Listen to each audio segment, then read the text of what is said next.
கணபதியே நமக. குரு வாழ்க, குருவே சரணம். ஆன்மீக அன்பர்கள் அனைவருக்கும் இனிய ஆங்கில புத்தாண்டு நல்வாழ்த்துக்கள். நம்ம இந்த வீடியோ மூலமாக 2025ஆம் ஆண்டிற்கான ஆங்கில புத்தாண்டு ராசி பலன்களை பார்க்க இருக்கிறோம். குறிப்பாக இந்த வீடியோவானது பார்த்தீங்க அப்படின்னாக்கா சிம்ம ராசி அன்பர்களுக்கான வீடியோ. இந்த சிம்மராசி அன்பர்களுக்கு இந்த 2025ஆம் ஆண்டானது எப்படி இருக்குது அப்படின்னு பார்க்கும்போது, இந்த 2025ஆம் ஆண்டானது அதிர்ஷ்ட காத்துகள் அலைமோதக்கூடிய ஒரு ராசி அப்படின்னாக்கா இந்த சிம்மராசி அன்பர்களாக தான் இருக்க முடியும். காரணம் என்ன அப்படின்னு பார்த்தீங்கன்னாக்கா 11ஆம் இடத்துக்கு குரு பகவான் வர இருக்காருங்க. அப்போ ராசிக்கு 11ஆம் இடம் என்பது மிகப்பெரிய ஒரு அதிர்ஷ்டத்தை சொல்லக்கூடிய ஒரு இடம் அப்படின்னு சொல்லலாம். இந்த ஆண்டில் பார்த்தீங்கன்னாக்கா பல்லாண்டு காலமாக நீங்கள் எதிர்பார்த்திருந்த ஒரு காரியங்கள் திடீர்னு உங்களுக்கு நடைபெறத்துக்கான ஒரு வாய்ப்புகள் உருவாகுன்றீங்க. அதனால் இந்த வருட காலகட்டமானது உங்களுக்கு அதிர்ஷ்ட காத்துகள் அலைமோதக்கூடிய ஒரு காலகட்டமாக இருந்துகிட்ருக்கும். குறிப்பாக சொல்ல வரேங்க, இந்த வருட காலகட்டத்தை தவிர்த்துருங்க. இதுக்கு முன்பாக நடந்த நிகழ்வுகளை எண்ணி பாருங்கள். சிம்மராசி என்பவர்களோட வாழ்க்கையில் மிகப்பெரிய லெவலில் வளர்ச்சிகள் இல்லை அப்படின்றதான் உண்மை. எது செய்தாலும் தடை, தாமதங்கள், வம்பு வழக்குகள், சட்ட சிக்கல்கள், மன நிம்மதி குறையிறது, பொருளாதார நெருக்கடிகள் ஏற்படுறது, கடன்கள் அதிகரிக்கிறது, உற்றார் உடனே பகைமை பாராட்டுறது, சொந்த பந்தத்தினால பிரச்சனைகள் ஏற்படுறது, எந்த ஒரு காரியத்தை செய்தாலும் தடைக்கு பின்னரே வெற்றி அப்படின்ற மாதிரியான அமைப்புகள் ஏற்படுத்தி தருது அப்படின்ற விஷயம் இந்த 2020ஆம் ஆண்டிலிருந்தே உங்களோட வாழ்க்கையில் இருந்துகிட்ருக்கு. பெரிய லெவலில் வளர்ச்சிகள் இல்லை அப்படின்றது இதுங்க. எங்களோட வாழ்க்கையில் ஏதாவது வளர்ச்சிகள் உண்டா அப்படின்னாக்கா தெளிவாக சொல்ல விரும்புகிறேங்க. இந்த வருட காலகட்டத்தில், அது 2025 மே மாத காலகட்டத்துக்கு பிறகு பார்த்தீங்கன்னா குரு பகவான் பயிற்சி அடைய போகிறார். ராசிக்கு 10ஆம் இடத்துலேருந்து இந்த குரு பகவான் ராசிக்கு 11ஆம் இடத்துக்கு பயிற்சி அடைய போகிறார். 11ஆம் இடமானது லாபஸ்தானம்னு சொல்லக்கூடிய அமைப்புங்க. அப்போ 11ஆம் இடத்துல இருக்கக்கூடிய இந்த குரு பகவான் மிகப்பெரிய குடும்பத்தில் மன நிம்மதியும் மன சந்தோஷத்தையும் எடுத்த காரியத்தில் வெற்றி ஏற்படுத்தக்கூடிய ஒரு காலகட்டமாக இருந்துகிட்ருக்கு. அப்போ இந்த குரு பகவான் பார்த்தீங்கன்னாக்கா 11ஆம் இடத்துல இருக்கிறது மட்டும் இல்லாமல் இப்போ 5ஆம் இடத்தை பார்த்துட்டு இருக்காருங்க. அப்போ இந்த சிம்மராசி அன்பர்களுக்கு 5ஆம் இடம் பூர்வ புண்ணியஸ்தானம், புத்திரஸ்தானம்னு சொல்லக்கூடிய அமைப்புங்க. அப்போ வெகு நாட்களாக முக்கியமாக பார்த்தீங்கன்னாக்கா இந்த சிம்மராசி அன்பர்களுக்கு குழந்தை பாக்கியம் இல்லை அப்படின்றதான் முக்கியமான விஷயமாக காத்துட்ருக்கீங்க. சார் திருமணம் ஆயிடுச்சு சார், ஆனால் குழந்தை பாக்கியமே தரிக்க மாட்டேங்குது சார், என்னதான் தெரில, எங்களோட சுயஜாதத்தை எடுத்து பார்க்குறோம் அல்லது கோச்சார கிரக நிலைகள் போகிறோம் அப்படின்னு சொல்கிறாங்க, குலதெய்வத்துக்கும் செய்துக்கிட்டு தான் இருக்கோம், ஆனால் எங்களுக்கு குழந்தையே தரிக்கலை அப்படின்னு சொல்லக்கூடிய நபர்களுக்கு தெளிவாக சொல்ல விரும்புகிறேங்க. வெகு நாட்களாக குழந்தை பேருக்காக காத்துட்ருக்கீங்கன்னா இந்த ஆண்டில் கன்ஃபார்மாக குழந்தை உங்களுக்கு கன்ஃபார்ம் ஆக போகுதுன்ற மட்டும் தெளிவுபடுத்தி விரும்புகிறேங்க. இதுக்கு ஒரே ஒரு பரிகாரம் என்னன்னாக்கா, உங்களோட குலதெய்வ கோயிலுக்கு மட்டும் குடும்பத்தோடு போயிட்டு தேங்காய் பழம் வச்சு ஒரு அர்ச்சனை பண்ணி சாமி கும்பிட்டுட்டு மனதார வேண்டுதல் எடுத்துகிட்டு வந்தாக்கா இந்த வருடத்தில் 2025 டிசம்பர் முடியறதுக்குள்ளாரவே உங்களோட மலையை சொல்ல உங்கள் குடும்பத்தில் கேட்க போகிறீங்கன்ற விதிங்க. என்ன காரணம்னு கேட்டிங்கன்னா 11ஆம் இடத்துல இருக்கக்கூடிய குரு பகவான் சொந்த வீட்டை 5ஆம் பார்வையை சமசப்தமாக பார்க்க இருக்கிறாருங்க. 5ஆம் இடம் தான் குலதெய்வத்தை சொல்லக்கூடிய இடமும் குழந்தை ஸ்தானத்தை சொல்லக்கூடிய இடங்க. அப்போ இந்த வருடத்தில் சிம்மராசி என்பவர்களுக்கு ஒரு குழந்தை தரிக்கிறதுக்கான வாய்ப்புகள் பிரகாசமாக இருக்குது. அல்லது குழந்தைகளுக்கு அவ்வப்போது நோய் தொந்தரவுகளாகவே இருந்துகிட்டு இருக்கு. சார் எங்கள் குழந்தைகளுக்கு நோய் வந்துக்கிட்டே இருக்குது, மருத்துவத்தை நோக்கியே போயிட்டுருக்கோம் அப்படின்னு சொல்லக்கூடிய நபர்களுக்கு இந்த வருட காலகட்டத்தில் குழந்தைகளுக்கு மருத்துவ செலவுகள்லேருந்து விடுபடக்கூடிய ஒரு காலகட்டமாகவும் இருந்துட்டுருக்குன்றீங்க. அதே போல் தந்தை வழி சொத்து சுகத்தினால பாதிப்புகளாக இருந்துகிட்ருக்கு. சார் கோர்ட்டு கேஸ் வழக்குகள் போயிட்டுருக்கு, எங்களுக்கு இது சாதகமாக நடக்குமான்னு சொல்லக்கூடிய நபர்களுக்கு தந்தை வழி சொத்து சுகத்தினால கோர்ட்டு கேஸ் வழக்குகள்லேருந்து மீண்டு வர்றதுக்கான ஒரு காலகட்டங்கள் உருவாகுன்றீங்க. அதே போல் உங்களோட குலதெய்வமே எங்களுக்கு தெரியலன்னு சொல்கிறாங்க, சார் எங்களுக்கு குலதெய்வமே இல்லைன்னு சொல்கிறாங்க, எந்த தெய்வம்னு தெரியாமல் தடுமாறிட்டு இருக்கோம்னு சொல்லக்கூடிய நபர்களுக்கு குலதெய்வத்தின் அருள் கிடைக்கிறதுக்கான வாய்ப்புகளும் எது குலதெய்வன்றது தெரியப்படுத்துறதுக்கான ஒரு காலகட்டமாகவும் இந்த வருடம் தொடங்க போகுது அப்படின்றது சொல்லலாம். அதே வேளையில் இந்த குரு பகவானோட பார்வையானது உங்களோட ராசிக்கு 3ஆம் இடம் முயற்சி ஸ்தானம், வெற்றி ஸ்தானத்துக்கு படப்போகுதுங்க 2025 மே மாதத்துக்கு பின்னர். அப்போ ஒரு மனிதனோட வாழ்க்கையில் 3ஆம் இடம் என்பது வளர்ச்சியை சொல்லக்கூடிய இடம். அந்த 3ஆம் இடம் வலிமை பெற்றிருந்தாலே ஒரு மனிதன் உச்சத்தை தொட போறார் அப்படின்றீங்க. அப்போ 3ஆம் இடத்துல குரு பகவானோ குருவின் பார்வைகளோ அந்த வீட்டதிபதி ஆட்சி பலமோ உச்ச பலமோ பெற்றிருந்தால் அந்த 3ஆம் இடத்தின் சார்பாக வளர்ச்சிகள் பெறுவாங்க. அப்போ சிம்மராசி என்பவர்களுக்கு 2025 மே மாதத்துக்கு பின்னர் 3ஆம் இடத்தை குரு பார்க்கிறார். 3ஆம் இடமானது எழுத்துத்துறை, பத்திரப்பதிவுத்துறை, தன்னோட இளைய சகோதரத்தை சொல்லக்கூடிய இடங்க, அதே போல் பார்த்தீங்கன்னாக்கா எடுக்கக்கூடிய முயற்சிகளை சொல்லக்கூடிய இடம், எடுக்கக்கூடிய முயற்சிகளை வெற்றி பெறுவாரா அப்படின்னு சொல்லக்கூடிய இடம் 3ஆம் இடம். அப்போ நீங்கள் ஏதாவது ஒரு முயற்சிகள் எடுக்கிறீங்க, புதுசாக தொழில் தொடங்கணும், உத்தியோகம் பார்க்கணும்னு நினைக்கிறீங்கன்னா கண்டிப்பாக இந்த நேரத்தில் செய்ய ஆரம்பிங்க. எந்த இடத்தையும் தடைகள் ஏற்படாது, வளர்ச்சிகள் மிகுந்த ஒரு காலகட்டமாக இருக்க போகுதுன்றீங்க.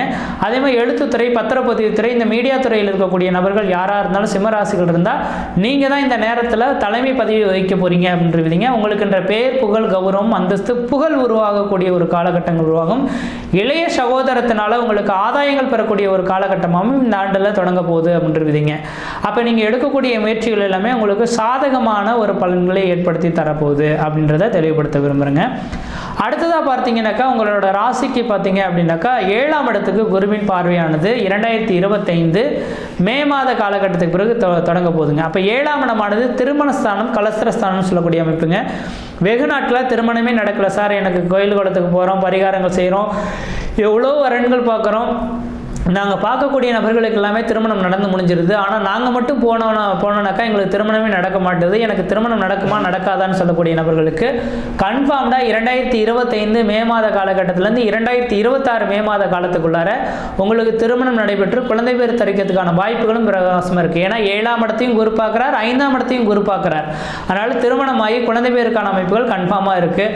அது ஒருவேளை வயது வந்த நபர்கள் ஒரு 24-25 வயசை கடந்துட்டீங்க அப்படின்னாக்கா யோசிக்கவே வேண்டாம், இனிமேலுக்கு சம்பாதிக்கணும், உழைக்கணும், சொத்து சேர்க்கணும், வீடு கட்டணும், இதெல்லாம் விட்டுடுங்க. இந்த நேரத்தை சரியான நேரத்தில் நீங்கள் திருமணத்தை பண்ணிக்கிறது தான் சரியான ஒரு காலகட்டமாக இருக்கும். ஏன்னா இந்த நேர காலகட்டத்தில் நான் நிறைய நபர்களை பார்க்க முடியுதுங்க. யோகமான காலகட்டங்களில் நான் உழைக்கணும், சம்பாதிக்கணுன்ற மாதிரி ஓடிட்டு, யோகம் இல்லாத நேர காலகட்டங்கள், குருவின் பார்வை இல்லாத நேர காலகட்டத்தில் போயிட்டு திருமணம் பண்ணணுன்ட்டு ஓடியாருவாங்க. அப்போ என்ன பண்ண முடியும்? ஒன்றும் பண்ண முடியாது. அப்போ இந்த நேர காலங்களில் வாய்ப்புகள் இருந்தால் வயது கடந்த நபர்கள் யாராக இருந்தாலும் சிம்மராசி என்பவர்களுக்கு திருமணத்துக்கான ஒரு உகந்த காலகட்டமாக இருந்து திருமணத்தை பண்ணிக்கிங்க. அதே போல் குழந்தை பேரையும் தள்ளி போட்டுக்கிட்டு இருக்கிற நபர்கள்லாம் பார்க்க முடியுதுங்க. கண்டிப்பாக இந்த நேர காலங்களில் நீங்கள் குழந்தை பேரை தள்ளி போடாமல் விட்டுட்டிங்கனாக்கா சரியான நேரத்தில் ஒரு குழந்தை பெற்று அந்த குழந்தைகள் மூலிமா வளர்ச்சிகள் பெறக்கூடிய ஒரு ஆண்டாகவும் இந்த ஆண்டானது இருக்க போகுதுங்க.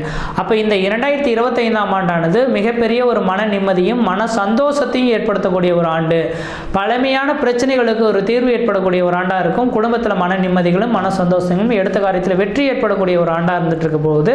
முக்கியமாக அதுக்கு முழுமையாக குரு பகவானின் பரிபூர்ண பார்வை உங்களுக்கு இருக்குங்க. குரு பார்க்க கோடி சாபங்கள், கோடி குற்றங்கள் விலகுன்ற விதி. அதே வேளையில் பார்த்தீங்கன்னா சனி பயிற்சியானது 2025 மார்ச் மாதம் 29ஆம் தேதிக்கு பிறகு நடக்க போதே சார், எங்களுக்கு ராசிக்கு 7ஆம் இடத்துலேருந்து 8ஆம் இடத்துக்கு சனி பயிற்சியாக போகிறாரு.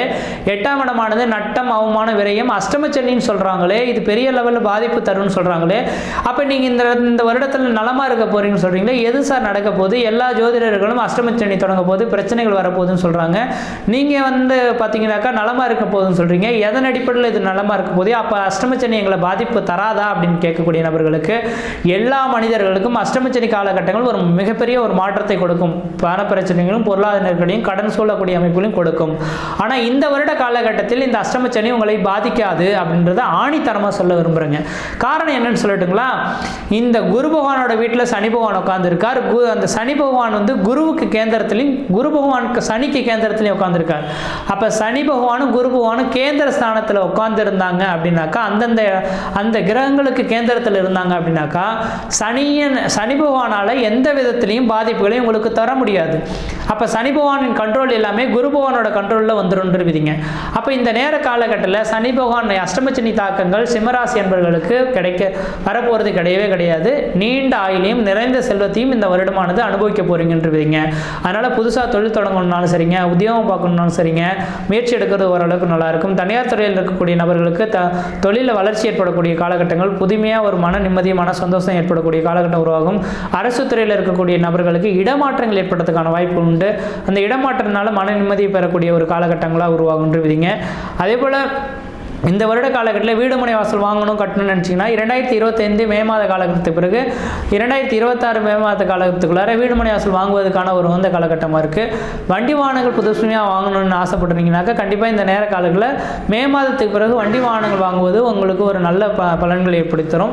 தொழில் தடைகளாகவே இருக்குது சார், இந்த இடத்துல நீங்கள் ஒரு 10 நாள் வேலை செய்கிறேன், இன்னொரு நாளைக்கு 10 நாளைக்கு வேறு இடத்துக்கு வேலை செய்கிறேன், நிரந்தரமான ஒரு உத்தியோகம் அமையுமா அப்படின்னாக்கா 10ஆம் இடத்துல குரு இருந்தால் பதவிகள் பறிபோகும், இடமிட்டு விடமாறணுன்ற விதிகள் தான்.